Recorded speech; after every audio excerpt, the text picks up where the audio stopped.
విశాఖలో రాబోతున్న Google data సెంటర్పై వివిధ రాజకీయ పార్టీలు ముఖ్యంగా టీడీపీ, వైసీపీ వాదనలు ఎట్లా ఉన్నాయంటే ఈ డేటా సెంటర్కి మేము గతంలోనే తీసుకొచ్చే ప్రయత్నం చేసాం. ఆల్మోస్ట్ వాళ్ళు చర్చలు కూడా సఫలమైనటువంటి వాదన వైసీపీ వినిపిస్తుంటే, లేదు మేము 2019లోనే దీనికి శంకుస్థాపన చేసాం, అప్పట్లోనే 400 ఎకరాలు డేటా సెంటర్ కోసం కేటాయించి వాళ్ళకి ఇచ్చేందుకు కూడా మేము సిద్ధమైనటువంటి వాదన టీడీపీ వినిపిస్తుంది.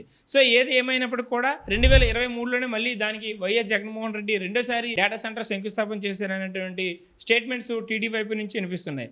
సో ఇక్కడ అల్టిమేట్గా ప్రజలు ఏం చూస్తారంటే ఎవరి హయాంలో ఎన్ని శంకుస్థాపన చేశారు అనేది కాకుండా ఎవరు దాన్ని గ్రౌండ్ లెవెల్లో దానికి స్టోన్ వేసి ఇంప్లిమెంట్ చేసి దాన్ని వినియోగం తీసుకొచ్చే ప్రయత్నం చేస్తారు అనేటువంటి క్రెడిట్ మాత్రమే చూసేటువంటి పరిస్థితి ఇప్పుడు ప్రజల్లో ఉంటుంది. సో ఏది ఏమైనప్పటికీ కూడా విశాఖకు వచ్చేటటువంటి డేటా సెంటర్ క్రెడిట్ మాత్రం ఖచ్చితంగా చంద్రబాబు నాయుడు ప్రభుత్వానికి, అలాగే నారా లోకేష్ ఐటీ మంత్రిగా వారికి మాత్రమే దక్కుతుంది అనే విషయాన్ని వైసీపీ గమనించుకొని